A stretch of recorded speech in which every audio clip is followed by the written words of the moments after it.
You're listening to BQN. Assimilate the audio. Dateline 2026. Hi, I'm Davey. And I'm Mitch. And we are The Bargain Bin Gamers. We're supposed to say that at the same time. I don't know why you didn't. Who can be bothered doing that a second round? On with the show.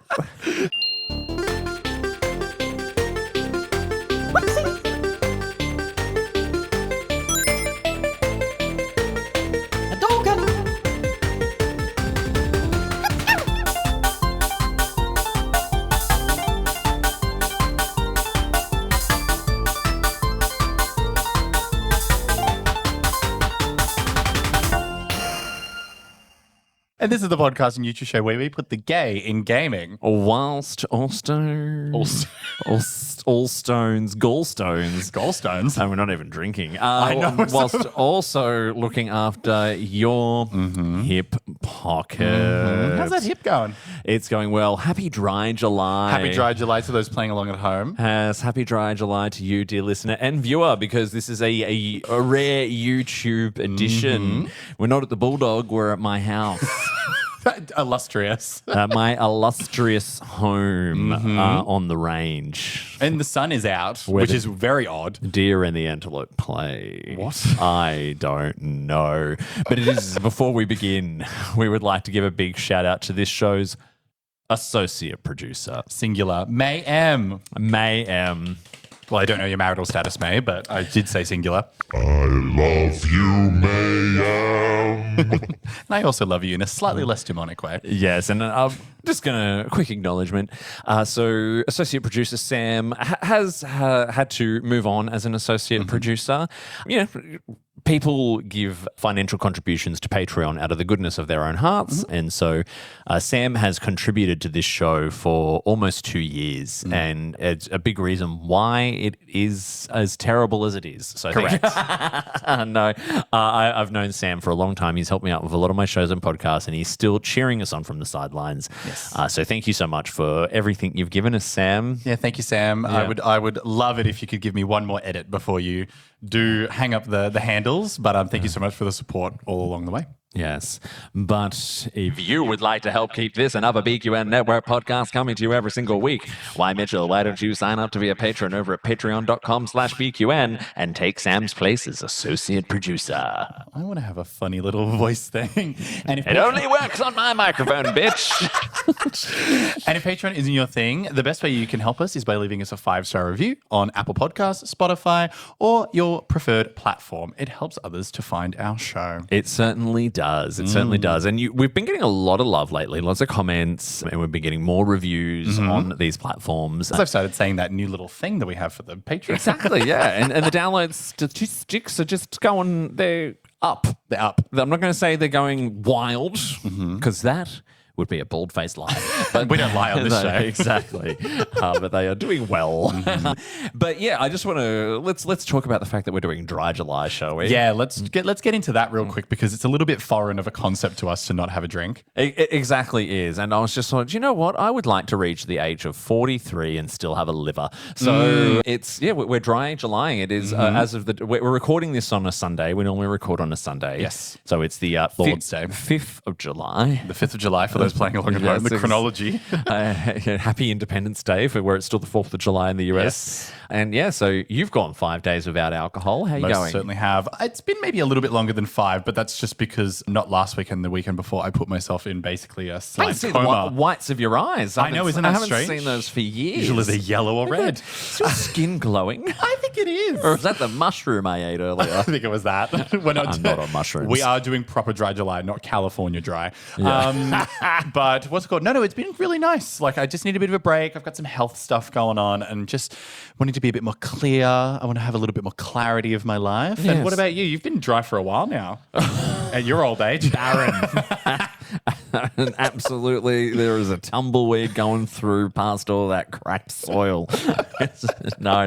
Marriage. I did a bit of a ramp up. I started my Dry July at the end of June, and I am totally amazed at my willpower. I'm fucking incredible, if I can just say. I would second that. I am doing really well. I went to a big Greek Cypriot wedding last night for my darling husband's cousin and didn't touch a drop, didn't even feel tempted. Pretty good. And also just completely ignoring the fact that my husband is having a soaking wet July. Yes. Well, you guys have definitely yin to yang on some things, and this is definitely one of them. He did say before he left the house he was going to do dry August, and He told me dry August as well, and I was like, why wait? yeah, he's been proceeding each month with dry. Love you, darling. I don't know about you. Are you doing the donations? I haven't started. I didn't know it was like an official thing. I know that's really stupid, but Davey started posting about like the donations, and I was like, oh, should I have signed up to something? It's like Movember. I always forget that it's like an actual thing that people donate to. It raises money for cancer research. Oh, see, I was just doing it for which me is an mentee. important thing. Well, exactly. health. You can just do it for your mental health. You do not have to raise money, but I love a cause. You do. I do love a cause. I'll donate to you, So actually. I'm going to pop my donation link into the episode notes and description. So please donate if you can. The cost of a beer, which is about $25. And if you guys want to donate to mine, just subscribe to the Patreon. Exactly. But I've been doing that as a little strategy. Like, for example, I was tempted to have a drink when I was in Sydney for work recently. course.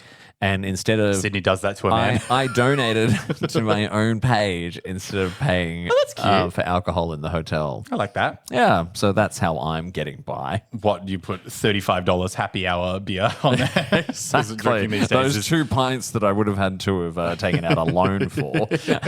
Listen, shout out to Crankshaft, by the way, big fan. Yeah, crankshaft. I also don't mind a Bolter's XPA. Oh, I'm a Bolter's Not a girl. sponsor. Okay, let's not start talking about what alcohol we like whilst we're trying. Licking my lips. That tasty hoppy goodness. But let's pivot on to what we're all here to talk about, which is gaming. We love gaming. We love to game. We love to game because we are the bargain bin gamers. Everything is a song today. We're singing, I can't believe he didn't put on a funny voice for that. Oh, don't. Tempt me with a good time. Chortle, chortle. Chortle, chortle. Chortle, chortle, chortle. So tell me, Davey. Yes. Tell for those listening, he just did a big eye roll at me. Yes. Yes. What have you been playing as of late? Yes, I've been diving into. Well, actually, I haven't listed this in the notes, but I'm determined to finish Assassin's Creed Shadows. Yes. Nearly 100 hours at this point. Ubisoft really says, you want a life? Give it to me. We talked about it so much a couple episodes ago, but yeah, I am going to finish the fucker. But what I did pick up, and it's not exactly a bargain, is The Adventures of Elliot, The Millennium Tales. Shout out to our friend Elliot. Just a shout out to Elliot. No. Have you heard of The Adventures of Elliot? Literally never, but I did leave 8 years of them. So. It's a okie dokie. It is a Square Enix game. So it's one of their 2D HD kind of like spritey looking Japanese RPG. Okay. Plays very much like A Link to the Past from the SNES, where it's more like there's no turn-based battling. It's just like, action adventure. So super cute art style. Do you know the 2D HD, like Octopath Traveler and all that? Or it kind of looks like it's like a cleaner PlayStation 1 graphics because the polygons aren't all jaggering everywhere. Oh, I kind of know what you mean. I don't know if I've ever played like one of those specific games though. Yeah, well, it's fun. I've described it as like the cozy game version of a JRPG. You're looking it up. What's it called again? Adventures of Elliot. Adventures of Elliot. Just because you want to see what the art style looks like. Tell me more. Yeah, see? Oh, yeah. Yeah. Oh, that's cute. Yeah. Oh, it's like 2D sprites in like a 3-dimensional space. 3-dimensional space. Makes sense. Oh, did my accent come through a bit there? Sorry. Makes sense. Yeah, the reason why I describe it as the cozy version of a JRPG is because it's challenging, but not too challenging. And after wanting to tear my eyeballs out with Assassin's Creed for the last month, it's nice to just play something that's like just chill. It's chill, but still fun. I've kind of turned the difficulty down to sort of let's just enjoy the story. You're a noob. Which was also coincidentally what I've done to help me speed up finishing Assassin's Creed. I changed the combat to forgiving. Forgiving. Was the And there is a whole episode to be discussed about easy mode, but we won't get into that right now. The only thing I will say about the Adventures of Elliot, the Millennium Tales, as a bargain bin gamer, it's a full price $90 game, Right? And there is a lot of game there to be found. But I mean, you saw what it looks like. It does. Yes. That to me screams $45. Yeah, $45 for that looked not terrible. And I mean, like, assuming that the story isn't like AI slop, I'm sure it's great. It's Square Enix, so I doubt it is. It's alternate universes, time traveling. It's really quite cute. There is some like grating voice acting in it at times. Oh, there's voice acting. Yeah, no, the voice acting's fine, but it's got what? There's like a little fairy that accompanies you. That remember the fairy in Genshin Impact? Paimon says you need to do this. Like that all the time. That sounds like a lot of the fairies I know up and north. Yeah. Okay. Well, anyway, it was nice seeing your apartment earlier, by the way. Yes, he came and saw my brand new I apartment. did go and see his brand new apartment. It was Very good. But anyway, yeah, that grates on me like you wouldn't believe. Yeah, I can imagine. There's assistant characters. There's like some that I really enjoy. Like I think we've spoken about it. Like you've played Darksiders, haven't you? Yes. There's like long the time ago. Watcher in that, and he's quite good. I think he's voiced by Mark Hamill. Maybe that's why. And he's quite good as like an assistant. And then you've got the opposite, which is like that Paimon, where I'm just like, you are annoying me. Let me play the game. Do you have to squeal at me? Yes. Is what I will say. Combat is really, really fun in it. I'm finding that a lot of people played the demo and said to me like, "Oh, the demo was a bit meh." And I'm like, "Oh no, it starts to layer and build, and there's all kinds of cool little things that you can do with the combat. Like your little assistant can light on fire, and you can control them with the right stick whilst doing other stuff with the left stick." And yeah, I think it's quite a gem. It's quite a gem. What I would say, put it on your watch list. I'd wait for it to come down in price. I kind of, it's been reviewing really well, which is why I was like, you know what, I'm going to give this a crack. But I kind of wish I didn't pay $90 for it. That is a lot. It is a lot. It is a lot. And the other one I've been playing, which we're not actually going to talk about at all because we're covering it on the next episode, is Star Fox. Yes. So got nothing else to say on the topic. What have you been playing? So I've put two things down. One of them Davey's going to roll his eyes at, and the other one is a very insightful look into a game. So We've already talked about you paying Pokemon Black 2. it's so good, guys. I don't want to be rude. It's just so good. The music's amazing. There's a challenge mode, so it's fun. I've been playing Black 2. I think it's technically White 2, actually. I don't know why I put Black 2, but it's very, very good. Anyway, Fake fan. I know, obviously. Fake fan. The other one that I've been playing, and now this is going to our bargain bin gamer roots, by the way. Look at me, I'm repping the brand. I was having a bit of a look a couple days ago. I think it was on Friday because I wanted to play a new game, and I didn't want to spend full price for a game because I'm feeling cheap. Sorry. Did you get very far? And the game that I've really wanted to play, and it was on the Nintendo eShop, and you've been playing a lot of third-party games that have been coming onto the Switch too. And I was like, I'll take a feather from Davey's cap. It's Nier Automata, which is a game that I have been meaning to play for, I think, since it came out. And have you ever... Is Nier Automata part of a series? To my knowledge, it is. This version that I've got, Nier Automata, the End of Yora edition, is like the expanded like DLC edition on it as well, to my knowledge. So it's the original game that came out, the big one, plus all the extra info that's been added to it, downloadable content. Now, I picked it up on the Switch too. It's currently on sale on the eShop for $22 Australian. 22 Australian dollars. 22 Australian dollary dues. What a bargain. That's what I like to say. So I picked it up. I've mostly been playing it in handheld because I've still haven't set up my TV for my Switch 2 yet. Yeah. It actually runs pretty good. Okay. I don't know what to expect from it. I've seen gameplay. It's kind of almost it's almost like a Dark Souls meets like a bullet hell is kind of how I would describe the gameplay. It's quite fun. It's obviously like a JRPG style-y game. The characters are really good. My knowledge of the game is that it's kind of like an Asimov's like 3 rules of like robotics. Like it's kind of very like there's a lot of philosophy in it as well. So I kind of want to sink my teeth into it a bit more, but I could not go past getting it for $22. So I picked it up. I've just started it. My initial impressions, it's very good. It's got nice voice acting. The characters are very nice. I'm probably 45 minutes to an hour into the game though, so I don't really have too much to say on it. Watch this space. I'm really excited to give it a good look, but I just thought, wow, for $22 for a game that won awards when it came out, We love that is an awards. absolute bargain. But yeah, I'll have more to say on it once I finish it. Well, I will say though, I love when you kind of like, here's a franchise that I know is well established. It's been around for a while, and hey, it's cheap at the moment. I might dive into it, and then you turn out, oh, actually, I could be a fan of this. Well, this is the thing. This is like why gaming as an adult is kind of a double-edged sword, which is I don't have all the time in the world to play it. So a brand new release of a brand new game that might have a ton of hype, I might accidentally miss it. But it means that like down the track, once everything's died down, the price gets a little bit lower. I have a bit more spare time. I get to play it and I get to experience it almost alone instead of having like the internet buzz about it. Oh, there's a girl character. Wah, wah, wah. Who cares? Yes, and like that way there's it's no not, noise. Yes, like say for example, I've been playing Star Fox and it's been completely filling my feed. Of course. Because, like it makes its way into the algorithm. Yeah.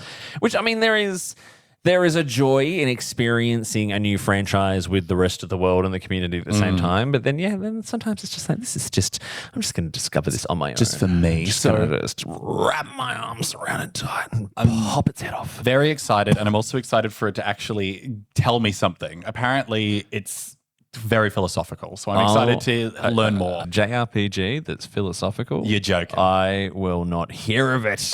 Unheard of, breaking brand new ground. But yes, walk, don't run, and go and get it, I would say. Just forget the test. Sorry. But I would recommend it just because it's obviously come with like the DLC. I'm just keen to see how it plays on the Switch too. But yeah.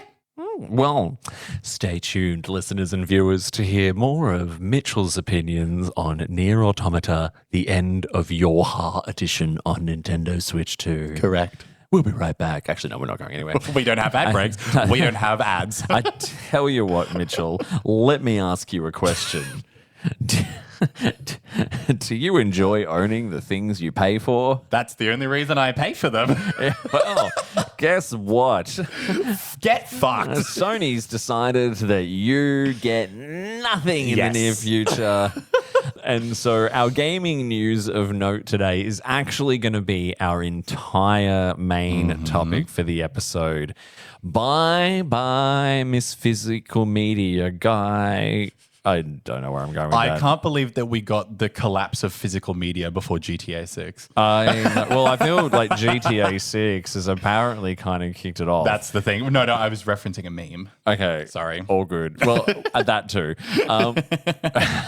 So, I mean, we're not breaking any news here, right? We're simply two white guys with a podcast talking, giving our opinions on it because that's groundbreaking. Thank God we've got us. But yeah, like the gaming world has just been turned on its head in the last few weeks. And it all started with Rockstar confirming, first of all, GTA 6 finally coming this year, November, I think it is. Yeah, ready for Christmas. Yeah, ready for Christmas. But and people have been pre-ordering it in like EB Games and JB Hi-Fi and bricks and mortar stores for quite some time. But there's going to be no disc at launch. So what, you're going to go and get a box with a piece of cardboard. Get a box with a piece of paper in it with a download code. I mean, at least Nintendo gives you a card that you can stick into the Switch, and it will still licenses the game and downloads it. And it's going to be expensive too. Yeah. So standard edition US $80, which should probably be like well into the hundreds for 110, us. I reckon. With the Ultimate Edition at 100. So I reckon it's almost double sometimes. So I reckon that US $80. In fact, I'm actually going to look it up. We have to know. Grand. Yeah, go on. But for that, you are right, where it's like, that cost, and obviously we're going to get into the nitty gritty now, but it's literally just for an authentication key. You don't actually get the game. So if something was to ever happen, you now don't really have that game. So $129 is the pre-order price at JB Hi-Fi and $159.95 for the Ultimate Edition. that is nuts. That's on the PlayStation Store? No. That is on. The Ultimate Edition is $159 on the PlayStation Store. Yeah, freaking hell! I know that is so much to spend for a piece of cardboard. I know, and it got spicier because there was just more and more layers of this started to unveil themselves. There was reports from the Hollywood Reporter that there are no plans for GTA 6 discs to be printed, not at launch and not months after. So it may be a code in a box forever. But then I think Rockstar kind of came around and said, actually, no, there will be a disc eventually. I don't think we've gotten a time frame for when that will actually be. And people have been pissed about that. Understandably. People have been pissed about it, especially people who have already done a pre-order. Well, yeah, of course. It's like that, not to get too topical, but it's like, like the original Tesla people when they would put in money for it. And then it was like, oh, actually, the car that you've pre-ordered, you actually don't get it. we have to make all these changes. And they're like, well, what have I pre-ordered? Yeah. So like you've given your money. I mean, I'm assuming they're not paying full price to pre-order, but you've put your money in to own something. And now it's like, actually, no, you don't own it. We'll allow you to play it. Yeah. But you do not own it. And you're diving into some of the, I guess, nuances. God, I stop using that word. You love that word. I'm gonna do like a taser every time. Every time I'm gonna go. Psst. Nuance. If you said it like that, I'd be happier. I'm just going to press that button every time I say the word But nuance. from now on. You're picking up on My nuance. I'm gonna do a nuance counter. Little saucy minx. We're having a serious discussion about ownership.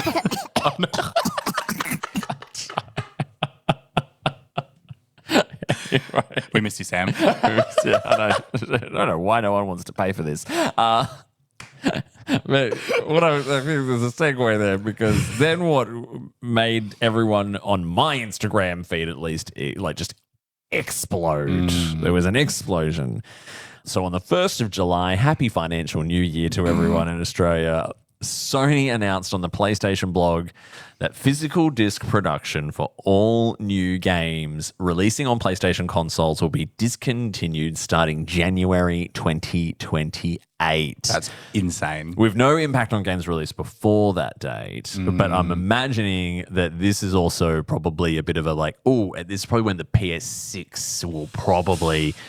Which I could not be less interested in. Who cares? The PS6, by the way. I'm quite happy with my PS5. But the PS5 that I can play games and Blu-ray movies in. Yeah, and it has backwards compatibility as well with the older games. But also, not to be rude to the PlayStation, but the PlayStation 5's been out for how long?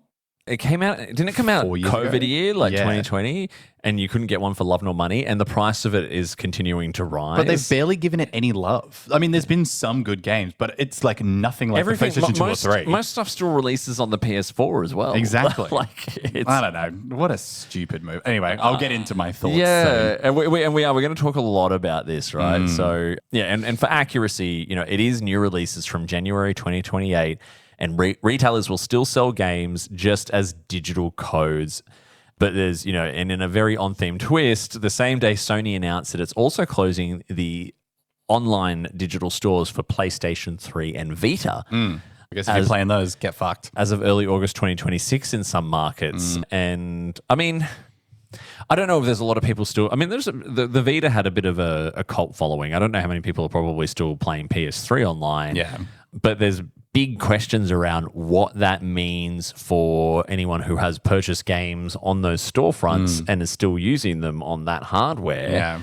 And also as well, there was something similar where they have their online film service, kind of like iTunes, where people have actually paid to quote unquote purchase, not rent, but purchase the film. So it's not a streaming service. They go and digitally buy that film. To their And they device. killed something like 500 movies off of that service that people had actually paid for.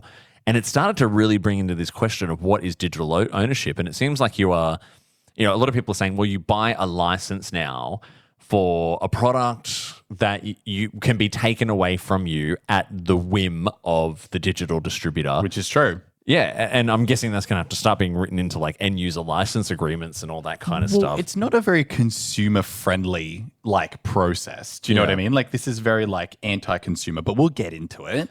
But it's just What was your reaction when you heard the news? My reaction to it was, this sucks. Because I come at this from a slightly, I can't speak for you, but growing up, buying the game meant that was the game. You got it, right? You owned it. This was the thing. This was the only expense. Now, this is now a compounding expense that people are going to have to constantly fork over. This is now probably going to be online most of the time. You'll have to have an internet connection to play these games, which some people might not have. And, it's pricing out the competition, even if it's in such a small margin. But, I'm from a really poor family. We used to buy a game. That was the game. I didn't have internet. I got to play the game. Now, kids have to have the internet logged in. You have to make sure you've got constant connection. You have to make sure you've got this thing. And that could be taken away from you at any moment. At any moment. And you spent your money. Your money is not going as far as it used to. Yeah. And I'm starting to sound like a boomer. Yeah, but even investing in so take the PS3, for example, right? So if you've invested in that online marketplace, eventually it's not going to mean anything to you, right? Yeah. So whereas if I bought a physical PS3 game back in the day, at least I can still play that on PS3 hardware, but any of the digital games, the same, like I have, even though we're going to weigh into whether we prefer to buy physical or digital, I'm kind of half at this point, right? But I have lots of games that I have paid full price for digitally that I feel like as the hardware and everything evolves, I don't own anymore. Yeah, because it's been left behind. Or there could be some kind of, games get delisted and all that kind of stuff as well. Well, that's the other thing. Like, you can play some of these, like you were talking about the PlayStation Vita having like a bit of a cult following. Games also get them as well. And some of these games that might be more of a cult following, maybe they don't have the player base that they need. Are they going to be the first to be culled? And then it means like if I had the physical version, I could play it forever. But if I've only got the digital version, it's like a prisoner to whether it performs well. It's like a Netflix show almost at this point. Like, it's only going to be renewed or kept on because people play it. But I love that game. Yeah, and So- look, I guess, okay, times are a-changing, right? Times are a-changing. Old man yells at cloud. So one of the first things, what we want to do today is go through what some of the pros and cons could be. But before we dive into those, I did a little bit of research, right? I thought, okay, so there's got to be, maybe from an environmental standpoint, it's really good to stop this, or from a cost standpoint, right? So I thought, okay, this could very much be a cost thing because I know with the cost of RAM, because of the AI boom and all that kind of stuff, it's making it much, much harder to have like physical hardware and shit like that lying around. So maybe they're trying to go more green. I don't know. Oh my God, they're going paperless. But on the economics of producing a disc, so manufacturing and shipping a physical game is about 5% of its retail price. So $6 on a $120 game. So that was never really the expensive part. Yeah. From the same source, I found that on a US $70 game, third-party publishers keep $35 physical versus $49 digital, so about 40% more. And platform holders like Sony keep 65% physical versus 100% on their own digital store. There we go. Interesting, right?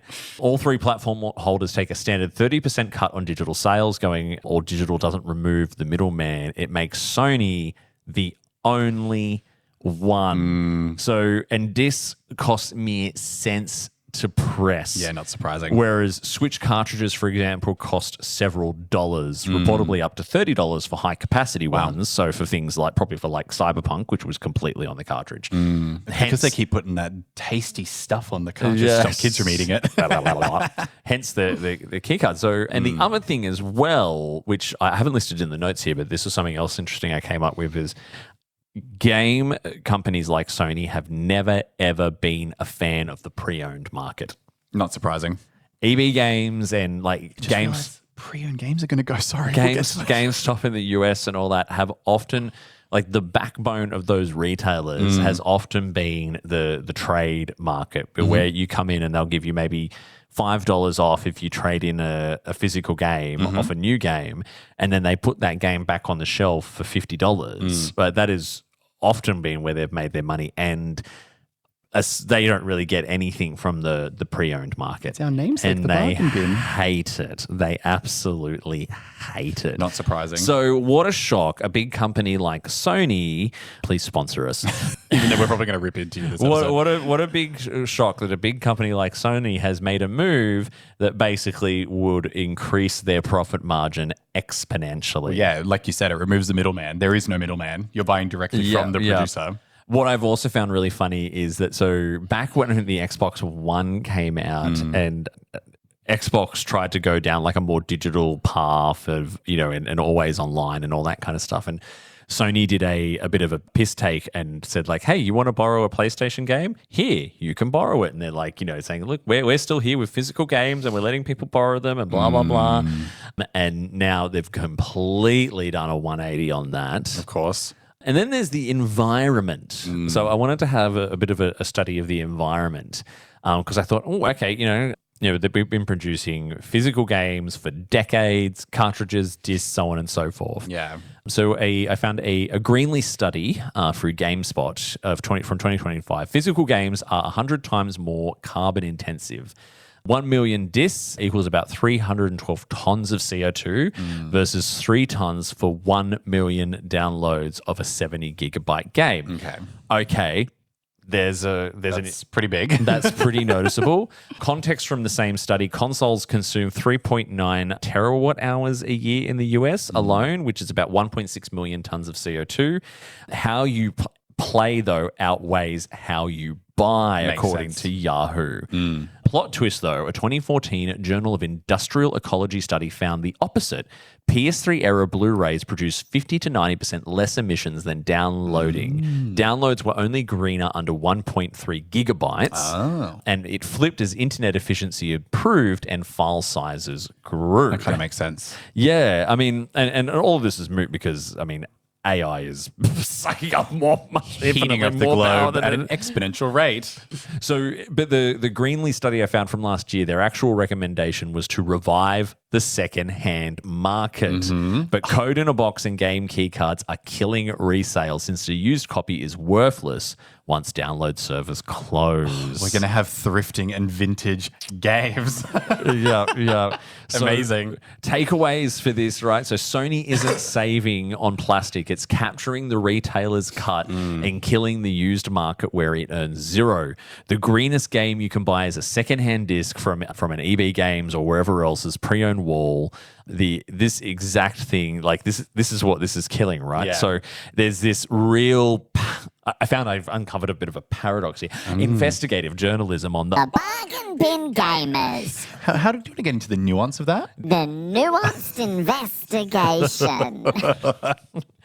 But isn't that interesting though? Well, it's just a shame. You're also welcome as well. to disagree with me, by the way. No, I fully agree because I'm a big pre-owned game person. I love pre-owned games. You know, we are the bargain bin gamer. We're not the full price carbon emissions gamer. That's right. So, you know, the idea that, you know, the bargain bins that you can find at your local EB Games or wherever you find your used games will vanish because this completely strips away the ability for let's not get too crazy here, but like the class of people that play games to unite together and share resources is now being taken away by a corporation. I'm getting a bit crazy, and I will, but it is true. Like, it's taking away the ability for people of a similar financial bracket, let's say, to share these resources and all enjoy this hobby that we all love. And it's now making it a more isolated and financially solitary. And it also means they can process. charge whatever the hell they want. Because there's no way for you to get a second-hand option. Or, you know... Or even go to JB Hi-Fi and get a discount. No. The seller is selling it for this price. This is how much it's going to be. Yeah, and I mean, will JB Hi-Fi sell a digital download code any cheaper? Will they even bother? Can they? Do you know what I mean? Like, will they just sell the hardware and that's that? It'll be the box in. No. You go in and they'll give you a sticker with a QR code and say, there you go. Go to the Sony website. Just scan this Here's your and key code. download that. Oh, I'm going to miss out on having like boxes of games where you can collect them. And I've recently gotten back into buying games physically. Yeah. I must admit, I was probably mostly digital for a while for the convenience. Yeah. And then I started doing this show and realized, I could save money and I should do so for my audience. You're welcome. But I've rediscovered that joy of going to the store and getting the new game, or these days I get JB Hi-Fi to do same day Uber delivery when a new game comes out, so I don't have to go to the store. Oh, the luxury life you lead. Oh, but I remember like the glory days of like the Xbox 360 and the PS3. When I was living and working in Canberra at the time, and I was in a very nerdy IT office with lots of fellow gamers, and we all played games online together. And when there was, a big new game coming out that everyone was talking about, it would usually come out on like a Thursday or a Friday, and we would all like slowly just kind of slip away at some point during the day to go to EB Games or Sneak Game at the time, which doesn't exist anymore. Yes. And get our pre-ordered copies. And then, we would all try to, basically Get out early. Ditch the wives, ditch Misso for the evening and... You idiot. See, so we go and play the game. My knowledge of like this, and it's like as an adult, I prefer convenience every now and then for it, but I have some really vivid memories of being young and going to like Churnside Park. Vivid memories of being young.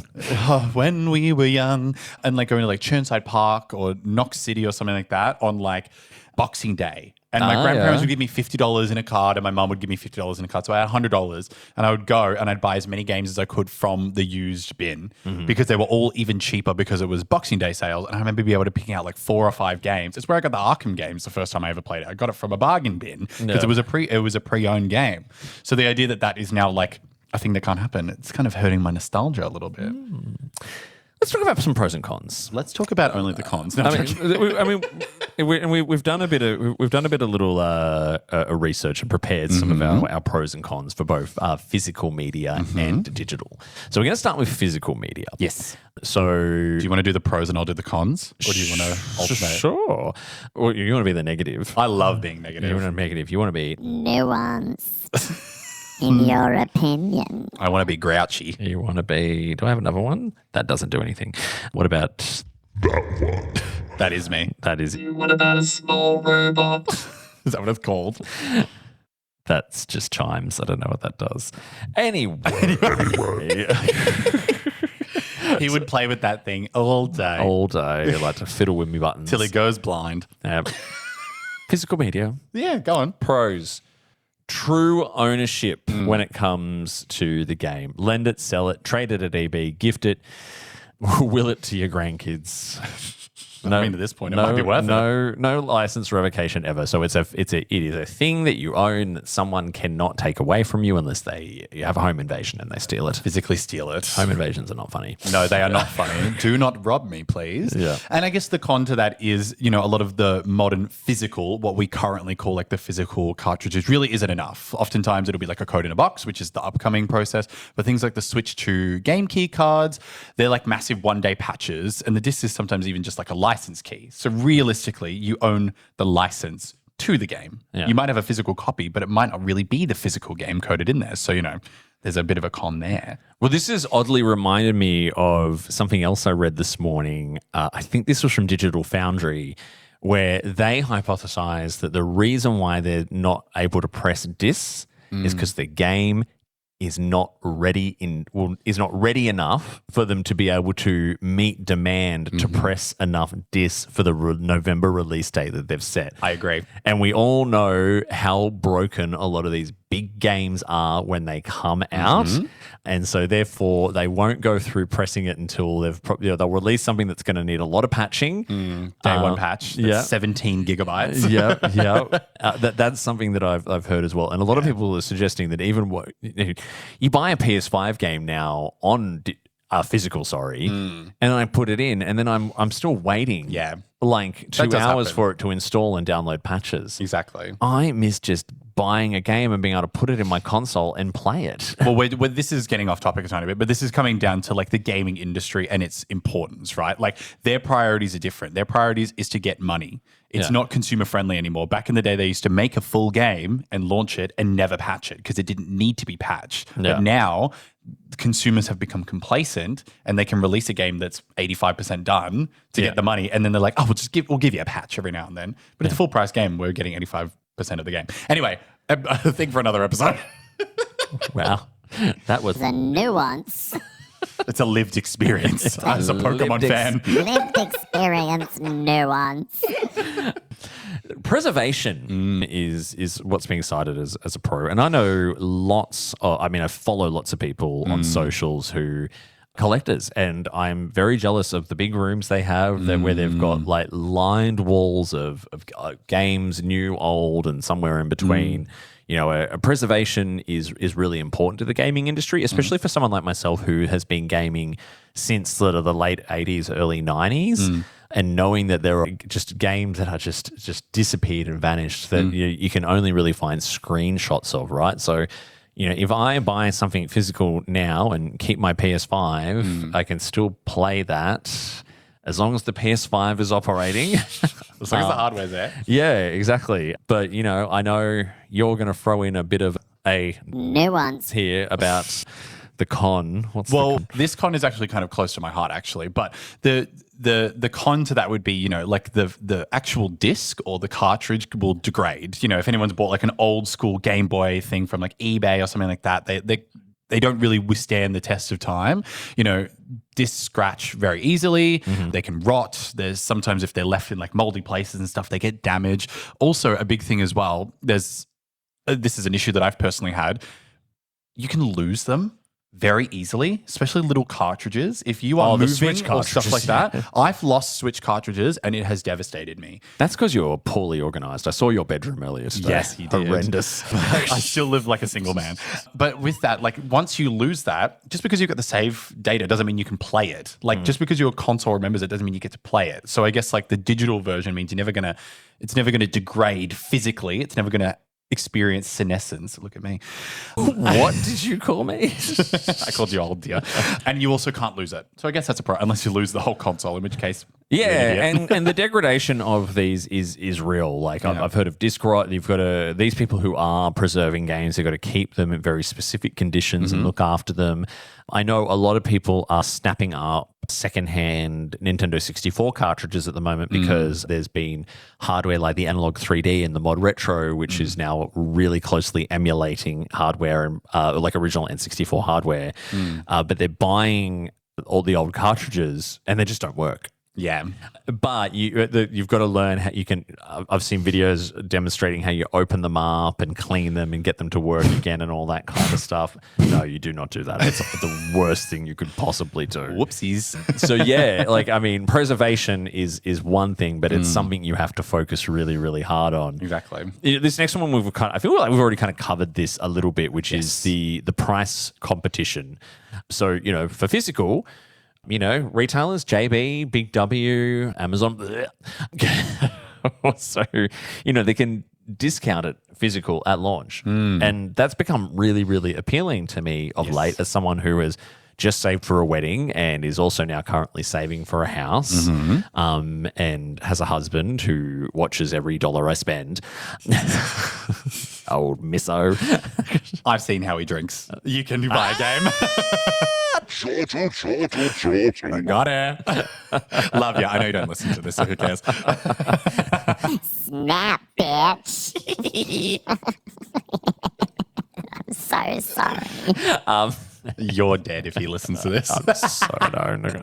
Mike, I'm not putting this episode on for you whilst you're asleep. Love you, Pike. Yes, but it does make sense, right? Like if you, because you know what, Cosy Lives is a real Cosy thing. Lives. Like, it's expensive. Gaming has become an expensive enough hobby as it is. Yes. Just the investment in the consoles alone at the moment, or if you're a PC gamer, you got no hand. Everything's just digital there anyway. Yeah. And that's something we haven't touched on. But when Star Fox came out recently, I could get it for $10-15 cheaper by just strolling up to Big W. Yeah. So why wouldn't you? Sauntering up. Well, especially if you are avid gamers like us who are regularly I need my day one.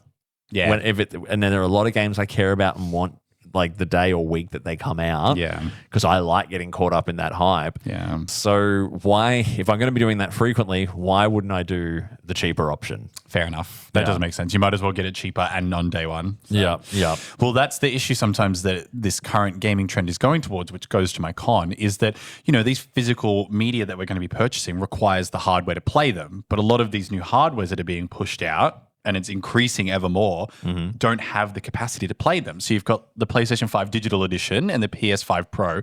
They all ship without disc drivers. So you can't even play the physical media anyway. So you're kind of you're landlocked basically from doing that. Yeah. Like the platform holders are basically engineering physical out ever so slowly. Yes. So what's the point of having the physical media if you can't even play it? Yes, for collectibles maybe, but that's just dust on a shelf at that point. Yeah. But then, but like I said, there are people now and they are selling like hotcakes who are developing physical hardware that emulates like Nintendo 64s or DSs and all that kind of stuff so that it is worth preserving these original cartridges As for. they should. So that you can kind of get that original experience. And I wonder why that's legal. I don't think know if it is. Yeah. I mean, and I've talked a bit as well about collectors on this. There's a lot of people doing that. Collector culture is massive in the gaming community. Box arts, steel books. I mean, you love a good art book. I love like a concept art gaming book. Oh, I was going to say manuals, but manuals haven't existed. I in miss games for those. ages. Limited editions, stuff that you and people love to collect this stuff. Yeah. And that's just gonna people aren't going to want to just collect a box with a piece of paper in it. No. Or like, what are they going to like make a mood board with all their QR codes that they use to download games? Like, Yeah, exactly.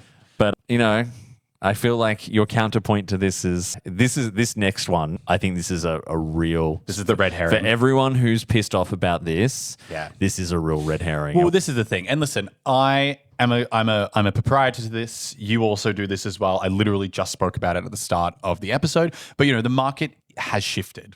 Like Davey's put in a little piece of info here for me. So the digital was 85% of full game sales on the PS4 and 5 in Sony's 2025 Q4. And the physical was just 3% of PlayStation revenue last year. So like we can bitch and moan all we want about physical, but it's almost the same excuse of like movies. But you know how people were like, Yeah. if you want the movies to be there, go to the movies. Exactly, Stop yeah. just streaming it, right? It's the same thing with this. If you want games to be physical, go and buy them. Like Yeah. put your money where your mouth is, kind of, because no one is really going in to buy these games. And you're noticing it more and more when we see gaming sections in like JB Hi-Fi getting smaller and smaller. Like EB Games, I barely see them anymore. Like physical retailers are not getting the Yeah. love they used to have because people have the convenience of switching on their Switch first thing in the morning and downloading the game. Yeah, and you can preload and all that kind of stuff as well. If this statistic is true, then you can kind of understand Sony's move a little bit. Now, I'm not taking a side here because I know so many people who we follow and who follow us on Instagram are rightfully very upset about this because as a consumer, a choice is being taken away from you. And that's Correct. probably the most egregious thing here. And, I mean, if you buy a physical, you don't have to worry about downloading, right? Yes. Because then if you do decide to buy a digital game and depending on like download speeds, and you know what? The PlayStation Store download speeds in Australia are notoriously slow. Very. So unless you're preloading a pre-ordered game, Yes. you'd be like, oh, yep, I'm going to play. Actually, I did. So the Forza Horizon game the other week, I was like, oh, that's on special. I'd like to play that. And it's like 120 gigabyte. So I'm like, oh, I'll play that tomorrow. I guess I'll play that tomorrow. After it downloads overnight. And I mean, I mentioned it at the start of the episode. Like that is kind of like a sore spot for me because growing up, I didn't have access to the internet. There's lots of places in Australia that are probably a bit more regional. They might not have NBN and stuff like that. So, like that really does restrict the ability to access gaming, which is a big gripe of mine. Accessibility in gaming. It really pisses me off. It really grinds my gears. For that, though, I guess the counterpoint to it would be that, there's a lot of times there's retail friction. I can't remember which game it was. I think it was Mario Party, the newest one, Jamboree. Yeah. I really wanted to get that game. And every time I went to a bloody retailer, they did not have a physical copy for me to buy. It can't get there. And So I wanted the deal. I wanted it to be a bit cheaper. But that does happen. Sometimes there's, maybe there's a giant boat blocking a canal. Maybe there's a war set on by an immature president blocking some straits. Nuanced. And that means that there's going to be some trade deficits. And because of that, there's going to be things like stock shortages. What? It's true. Trade deficits. I know you come to this podcast for the nuance of me, but also sometimes you go there and these things are sold out. Like if you're not at like a day one purchase and this is a big game, sometimes they will be sold out. Whereas online, you will always have access to it. It will always be there for you to purchase. So, True. at least there's that. And sometimes, the downloading can work out to be overall cheaper, if as well, because if this is a completely different point, but it just popped into my head. There have been times when I've looked at, all right, new game is out. It is $10 cheaper at Big W. Big W is a bit of a drive from my house. There's also if I order it online, there's also a $10 delivery fee. What I might pay in driving there in petrol and parking at the Como Centre in South Yarra, $5 to $6 parking. yeah, or the $10 to have it delivered, I can just sit here and pay for it and download it. You didn't even at need to all- have a shower to at do all. that. Exactly. I could order it from the app on my phone whilst I'm taking a before a shower. Honestly, But- why not? Exactly. So look, that's physical as well. I remember if you are watching on YouTube, why don't you put your thoughts on physical pros and cons into the comments, as well as on digital pros and cons, which Yes. we are about to cover off as well. I'll do the pros now, I reckon. You'll do the pros? Go All right. on. What's the first pro for digital? Well, the first pro, it actually kind of comes back to what we were literally just talking about, is you get instant access to the game. You don't have to travel. You don't have to go anywhere. You don't have to worry about it being out of stock and things like that. It's preloaded into the game. This is what I did with a lot of my games. I'll preload them. I'll pre-purchase them. And by the time they are released at midnight, they are good to go. I can play them straight away. So you don't have to bother leaving the house, especially if it's a midnight release that you're waiting up for. You can play it straight away, which I'm a big fan of. And as Oceania, we get to play games basically we second in actually the world. do, which is really lucky. Such a difference from what it was like when I was growing up. Yes. Where I would read in magazines or see on the earlier versions of the internet like just how amazing games were, and be like, oh, it'll be out in Australia in 6 to 8 months if I'm lucky. 6 to 8 months, yeah. Yes. But yes, it's very good to have instant access. What do you think about that? Now, this is where I think the trade-off for consumers when it comes to convenience is really coming in. And that is that you are buying a temporary license. A digital purchase is only ever temporary. It is not a permanent purchase. So you're not actually buying a game. You are just buying a license to a game. Interestingly, in my research, I found that in California, the law there now requires digital storefronts to disclose the fact that's what you're doing. You are buying a license because, accounts can be banned and they do. And sometimes they get banned incorrectly and it's really hard to appeal that. Libraries can vanish. Servers can shut down. Digital distribution rights can also be lost. That's been a big thing with like films and television, particularly. I hate having 17,000 subscriptions to watch every movie. Yeah, and things vanish. I can remember back when they shut down the eShop for the DS or the 3DS, I think it might have been, right? 3DS. And there were games that were only available on that store, and people were like, "You can now, if you can buy DSs that have these games on them, same way you can get like PT. a PS4 with PT on it. They still go for like $1,500. Yes, by the way. yeah. So I guess that becomes a collector's item. Well, yeah, exactly. But that's the thing. It's that lost media almost. Like you're taking the choice of a consumer away, which I think is consumer unfriendly. Yeah. I kind of don't want to do the pros for this because I don't like it. But anyway, I guess the next like pro for it is obviously having convenience. We talked about like damaged media, losing media and stuff like that. The convenience of being able to just have all of these games neatly tucked into your console.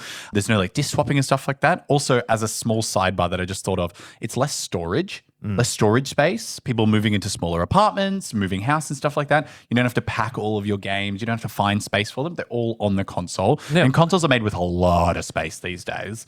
So, it's not like it's back in the day when you had like a Wii and you were like, oh, I've got 50 gigs to use. Well, some consoles do it better than others. I think Switch 1 to Switch 2 was really, really good because it's just everything was just there. Yes, I agree. Whereas a lot of the Xbox and Sony upgrades have been, maybe you might be able to play some of those older games later on down the track. Some may be compatible, some may not be, so on and so forth. But I think they've built the general architecture of the Switch is similar enough that it can run everything natively, whereas the backwards compatibility on digital storefronts for PlayStation and Xbox still largely rely on emulation. Yeah. Which can be buggy. Yeah. Not ideal. And, I guess the flip side of that is, delisting and store closures, which is what I spoke about before. PS3 and Vita stores are now closed. A game called The Crew was revoked from purchases. And interestingly, I found a stat from the Video Game History Foundation, which basically said somewhere in the order of 87% of classic games, so I guess 87% of all games in history are out of print. You can't get any more of them. Yeah, and that's why preservation is so important to a lot of people. There's whole websites now dedicated to actually like the games that have been delisted, and if you want, you can try and download them and patch the absolute bejesus out of them to get them to work. Yeah.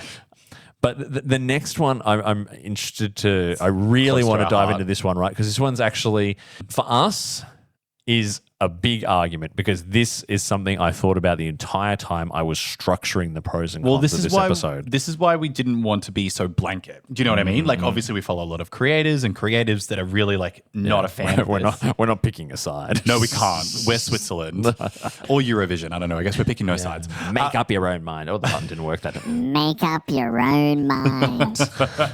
But a big thing for us is it democratizes publishing. So what that means is that things like indie indie and queer devs can release without having to fund a final print. Most queer games only exist because of digital. They don't have to go through a publisher. They don't have to go through anything like that. Everyone we've interviewed, they didn't have physical media. Yeah, exactly. They're all on Steam, and that's it. Like PCs do not.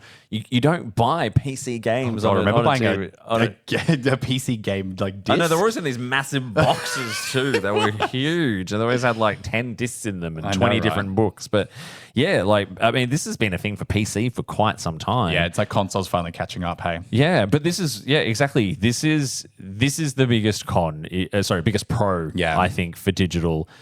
But look, this still exists, right? Yeah. This is the thing. This pro still exists whether physical media exists or not. The fact that digital distribution is there it just allows this to happen peacefully side by side. Yeah. Although there is a gatekeeping risk, I guess. Yeah. And this is something that impacted some people who have been on this show before as well. And that was in last year. So payment processors and payment gateways of websites like Itch put pressure on the providers, which forced them to delist queer games that fit into the adult category because they may have sexual or other content in them. Like our dear friend Aaron, who developed the virtual novel Straight. Yes. And that was the case on Steam as well. So lots of people, like QueerQuest as well, got funneled into this black hole.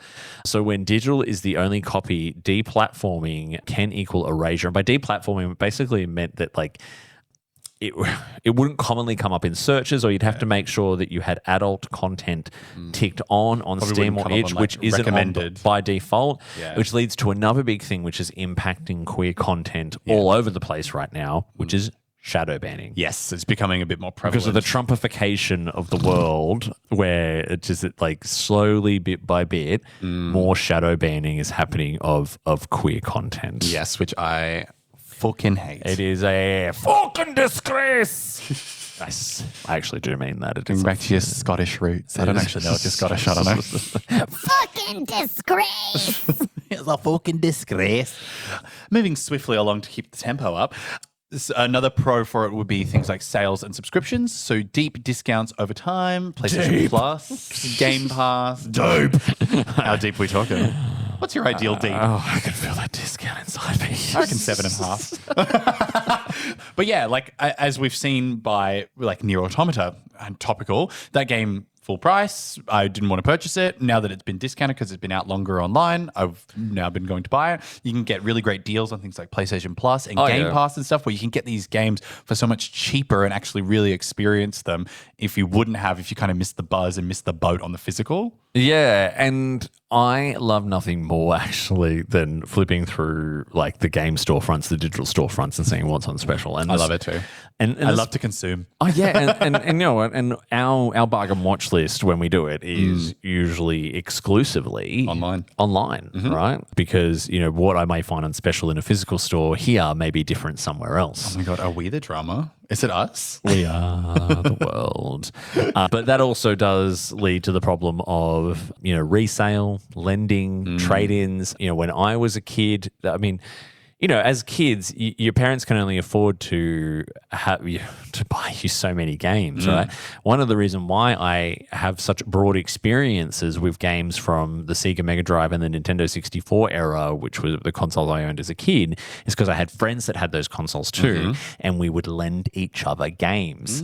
And as you get older, you have a friend that buys the games and lends them to you. Exactly. So don't take the physical away because I want to play them. But I think that's a good economical thing, especially for parents as well, right? If your kids can lend each other games and all that kind of stuff, then you don't need to buy them as many games. Well, that's once again, it's coming to that through line that we've kind of had throughout. It's not consumer friendly. If we really break it down to brass tacks, and that's the thing, it's a financial strangle. On the gaming culture, really. Gaming culture has always been about trading and, playing games together and stuff like that. And now that's being taken away, which I think is going to be negatively impactful to the culture. But pro that we spoke about a little bit earlier is there's going to be a lower physical footprint. So there's not going to be any plastic, no freight.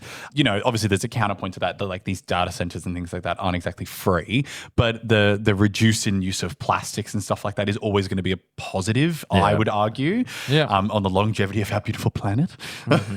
No, it is. It's very true, and that's a hard one for me to argue with. Yes. Although, you know, we did make the point before as well that, you know, resale and all that kind of stuff ultimately kind of cancels out like the energy costs and all that kind of stuff. And, you know, the other con is, you know, again, like I said already, one storefront, one price, right?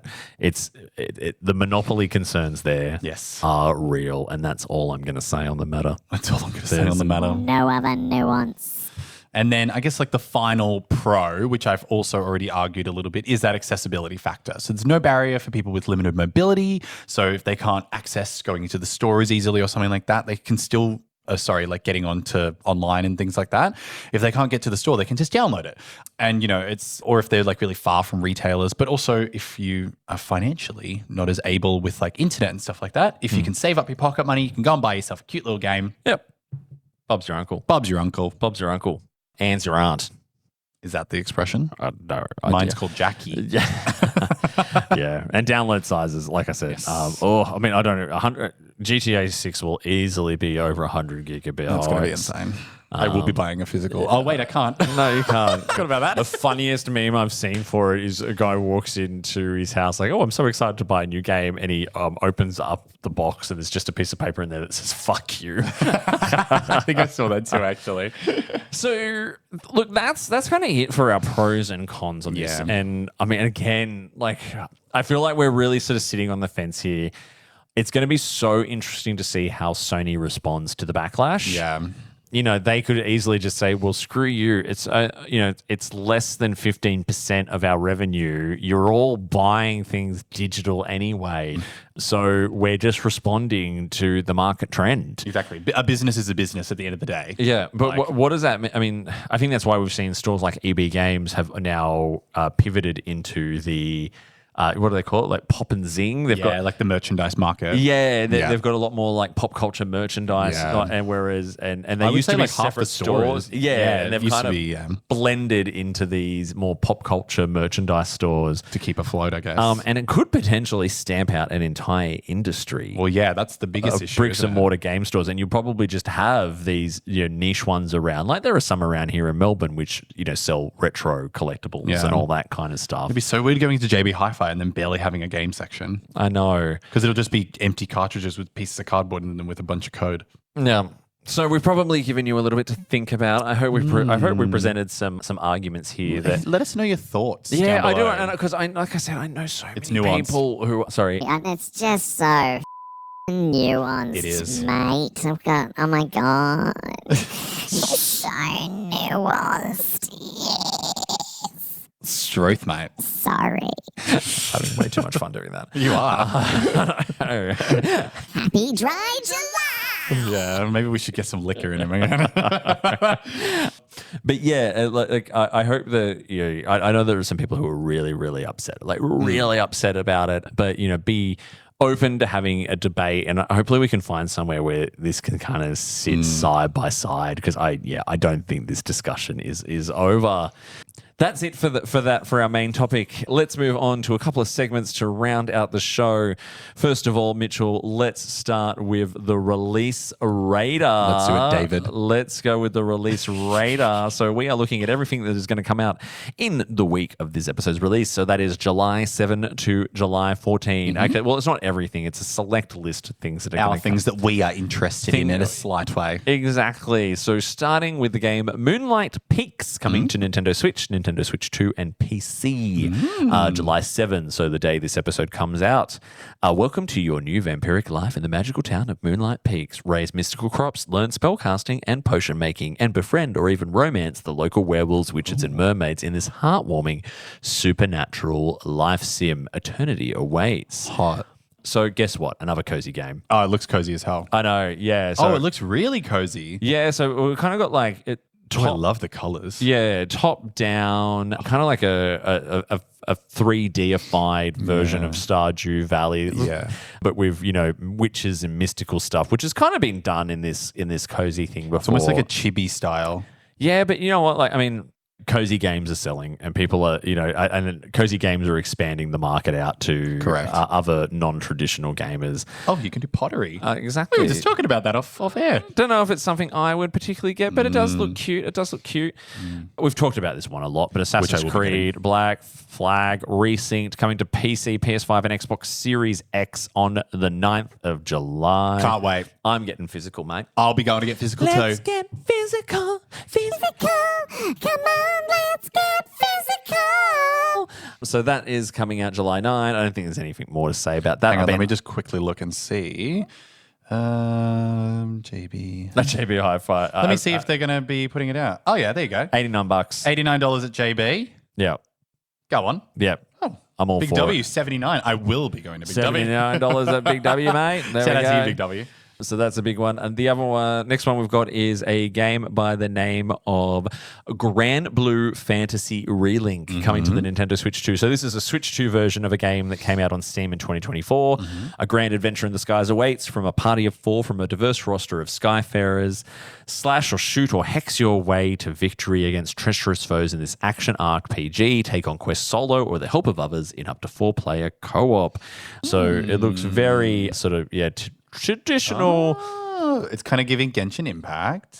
Yeah. It's kind of giving, what's it called? Fire Emblem? Yeah, it does have like a Fire Emblem, but I think it's, very online element, very traditional anime JRPG style. Yeah, looks good. Looks pretty interesting to see. I mean, it's got very, very positive reviews on its Steam store, so it'd be interesting to see how that performs on the Switch 2. The next one is Digimon Story Time Strangers coming out on Nintendo Switch and Switch 2 on July 10. I'm a big Digimon fan, so that's exciting. I always thought a Digimon was more of like the poor man's Kind of Pokemon. was, but I loved it anyway. The latest in the Digimon Story series is finally here. In this RPG, unravel a mystery that spans across the human world and the digital world, collecting and raising a wide variety of Digimon to save the world. Save the world. Love it. Save the cheerleader, save the world.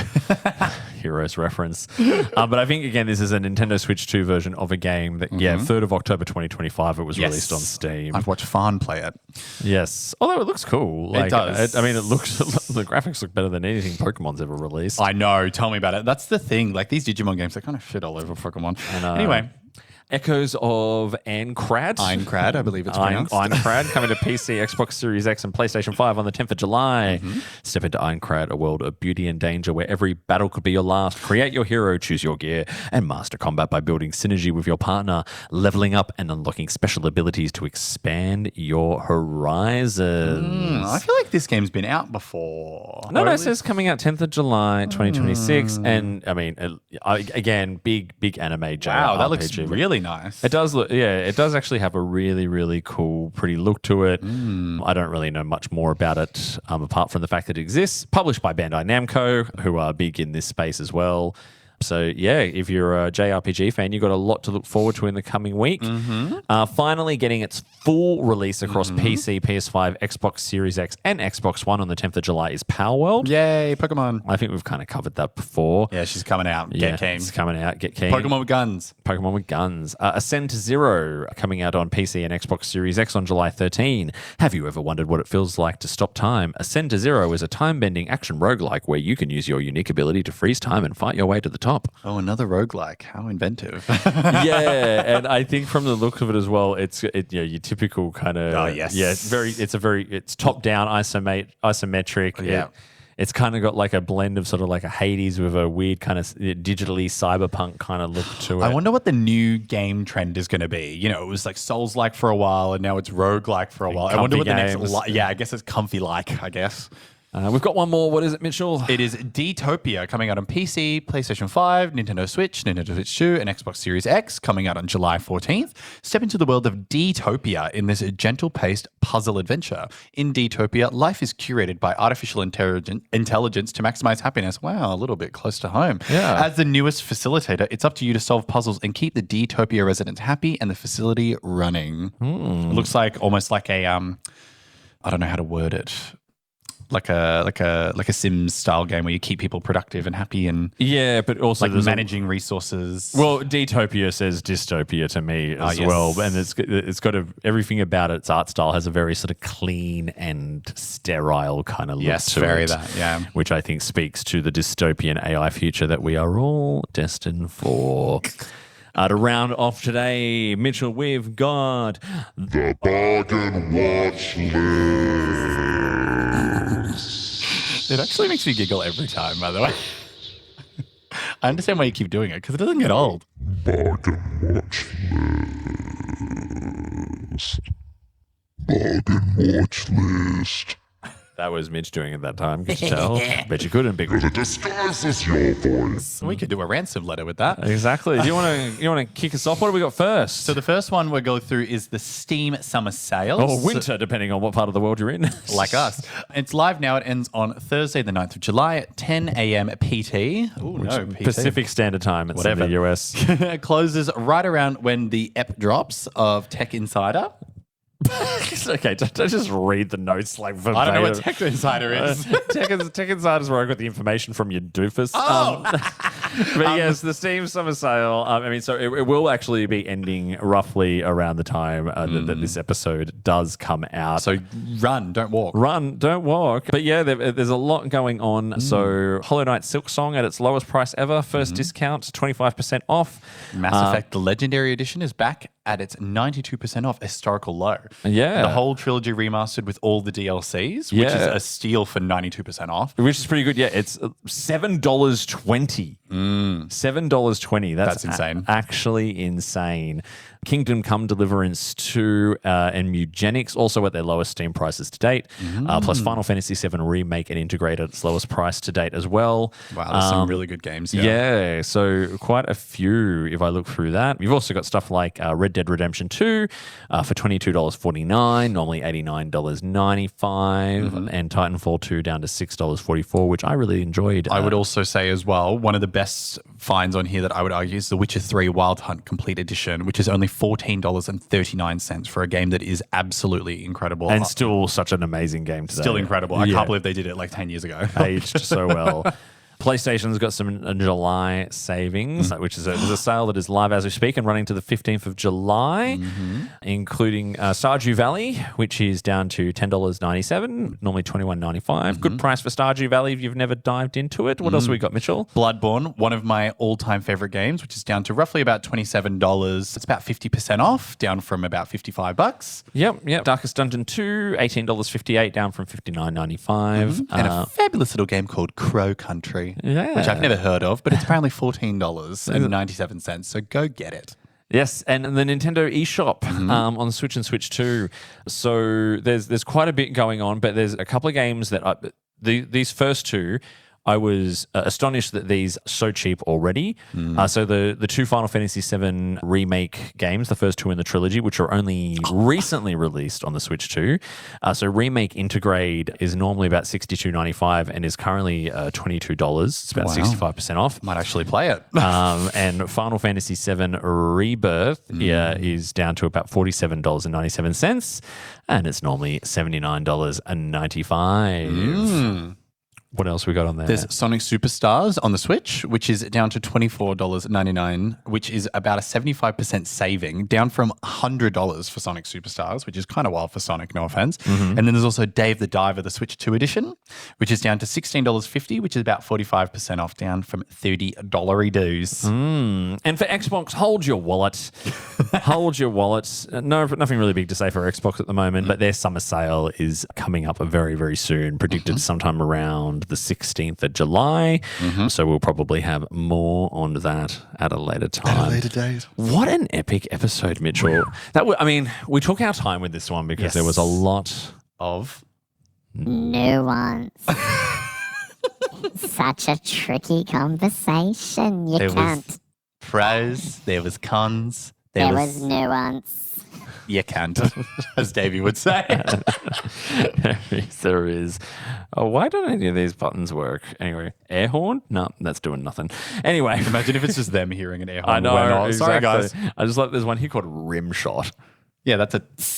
I just, Yeah, I get it. Okay, cool. You didn't need to do the physical descriptor. Well, anyway, join us next time when young Mitchell here is we're going to return to an episode we haven't done for a while, which is a Gen Z plays, where young Mitchale here is going to play Star Fox 64 for the first time. Do a barrel roll. To celebrate the release of its remake. I'm very excited. I'm excited to see the polygons. No polygon away. So until next time, I've been Davey.